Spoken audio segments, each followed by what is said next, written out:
The bromance era. If you told someone in 2020 that Donald Trump and Elon Musk would be screaming at each other online like exes fighting over a Tesla charger, they'd probably laugh. Because back then, they were tight. And during the elections, you could say that they had each other's backs. And now during Trump's presidency, Elon sat on his business advisory council. They shared compliments, mutual nods over deregulation and space stuff. Trump praised him as one of our great geniuses. Elon returned the favor by floating Trump as the GOP's best bet for 2024. Billionaire meets billionaire. Twitter addict meets Twitter's future owner. Power bromance stuff. But now Trump's saying that he's disappointed in Elon, and Elon's calling Trump a liar. And both of them are threatening to nuke each other's empires. Politically, financially, and in Elon's case, maybe literally. From secret White House meetings to public Twitter meltdowns. From bromance to budget brawl. And it all started with a bill. The big betrayal.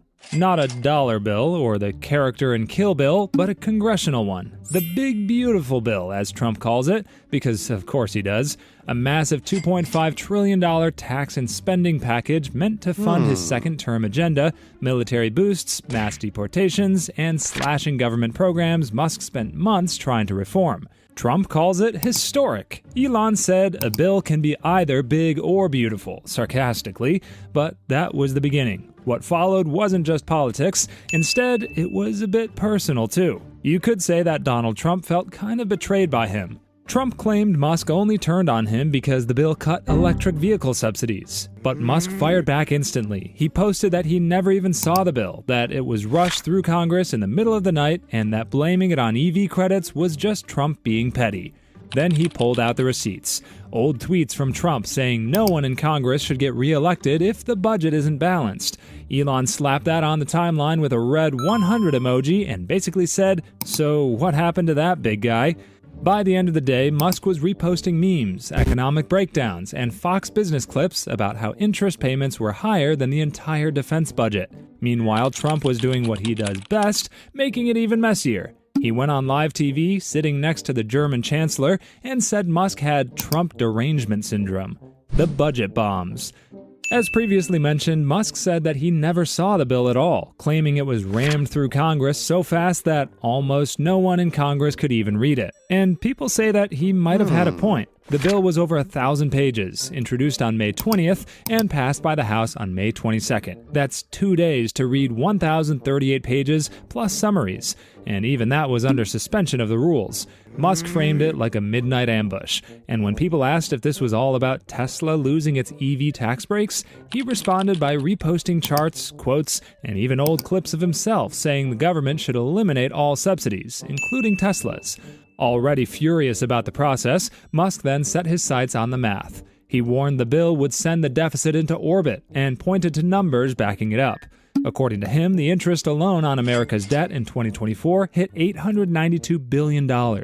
That's not going to roads, schools, or healthcare. That's just the bill for past spending. 10% of the entire federal budget is gone just to keep the country's credit card from catching fire. And Musk made sure people saw it. He reposted Rand Paul's chart like it was a wanted poster, circled the number in red, and captioned it like a fiscal horror movie. You will own nothing and pay interest on it. The files and the fallout. Out of nowhere, Musk tweeted that Trump was in the unreleased Epstein files, that the real reason they hadn't been made public was because Trump had something to hide. And he ended it with, "Have a nice day, DJT," like he was dropping a mic after accusing a former president of being on the world's worst guest list. Now, this technically didn't show proof, but was it explosive? Absolutely. Democrats immediately called for the files to be released. Republicans said Musk was off the rails. And the White House tried to pretend it wasn't watching this whole mess unfold like it was the Super Bowl. Trump, predictably, fired back. Not just with denial, but with threats.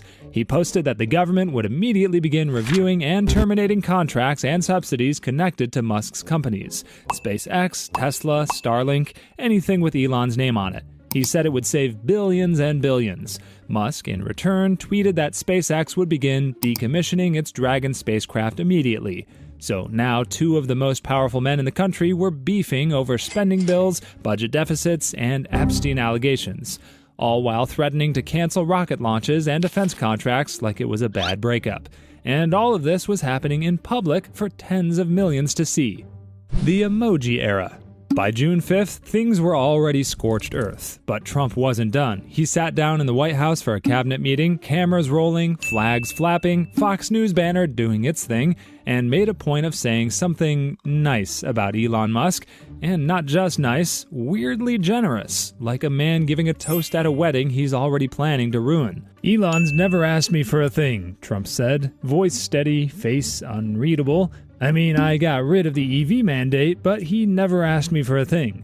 Then, out of nowhere, he called Elon a patriot. "We want to thank you very much for the job you're doing." The moment was surreal. The same president who had just threatened to cancel every government contract with Musk's name on it was now praising him on live television like he was a national treasure. And by the way, Elon's response was a single emoji. No caption and no context, just that deadpan face of frozen disbelief.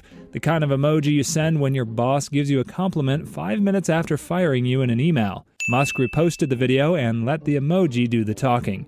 And honestly, it worked. It was the most on-brand reaction possible. A mix of irony, annoyance, and that trademark, "I'm too rich for this" energy that Elon has basically copyrighted by now. The ego war.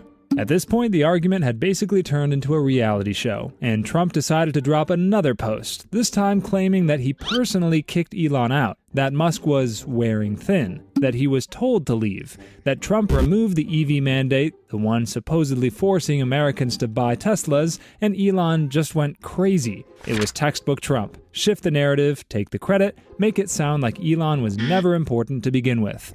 But this version of the story didn't exactly line up with everything else Trump had been saying, especially not the part when he'd just called Musk a patriot on Fox News less than 24 hours earlier. So how did Musk respond? Not with a thread, instead just with 6 words.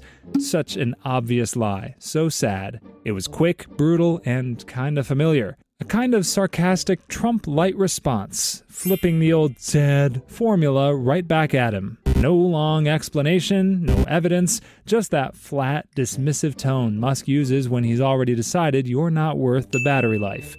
The wild part is, for all the chaos, both of them were posting these like it was still a campaign strategy, not a meltdown. Trump wanted to paint Elon as unstable, self-serving, and bitter over lost subsidies.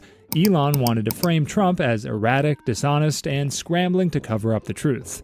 But for everyone watching, one thing was becoming clear. This wasn't about just one bill anymore. This was about pride. Both of them thought they made each other, and both of them were now trying to prove they could destroy each other too. The delusion phase. By June 6th, the feud officially entered its most delusional phase. This wasn't about policy anymore, or even dignity, it was about credit. Elon Musk came out swinging with a post that said, without him, Trump would have lost the election. Just flat out claimed he saved the entire Republican map. According to him, without his support, the Democrats would be controlling the House, and the Senate would be flipped 51-49. He wasn't trying to act humble here because he literally claimed he was the tide. And he had the receipts to prove it. At least in his mind. He claimed he personally pumped over $270 million into the campaign war chest for Trump and GOP candidates, that he mobilized voters on X, boosted turnout, and reshaped the narrative. If you believed him, the only reason Trump got to re-enter the White House was because Elon handed him the keys. Trump, of course, didn't exactly roll out the thank you banner. He brushed off Musk's victory claim like it was just another attention grab. At a rally later that day, he brought up Pennsylvania and seemed to downplay any idea that outside help had anything to do with his win.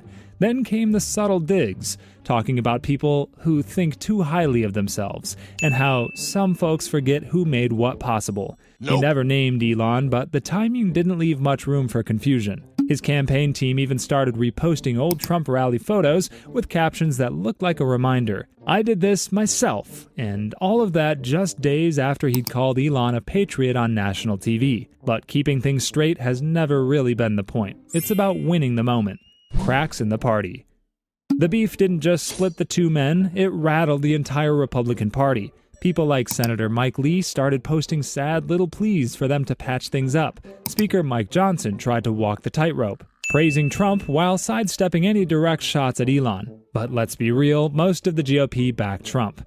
Elon, for all his money and memes, had suddenly become a liability, especially after throwing out Epstein accusations and demanding budget rewrites like he was still in charge of something. And the fallout wasn't just political, it hit the market. Tesla stock dropped 15% in one day. It's worse since COVID. SpaceX investors started sweating over the threat of losing billions in federal contracts. NASA quietly froze a few upcoming planning calls while trying not to admit they were watching a social media feud dictate their launch calendar. Meanwhile, Elon was posting emojis and old screenshots like it was a group chat fight. The breakaway threat. In the middle of all this, Musk decided to toss another grenade. He floated the idea of starting a new political party, something to represent the 80% in the middle, whatever that meant. Basically a way of saying, fine, I don't need you guys either, after the GOP left him on red. The bigger irony is that for all the chest puffing and digital slaps, both men ended up looking worse. Trump looked like he couldn't control his own party's biggest donor. Musk looked like he thought he was at the party, and the rest of the country watched two of the richest, loudest guys in America melt down in public over whose name belonged on the scoreboard.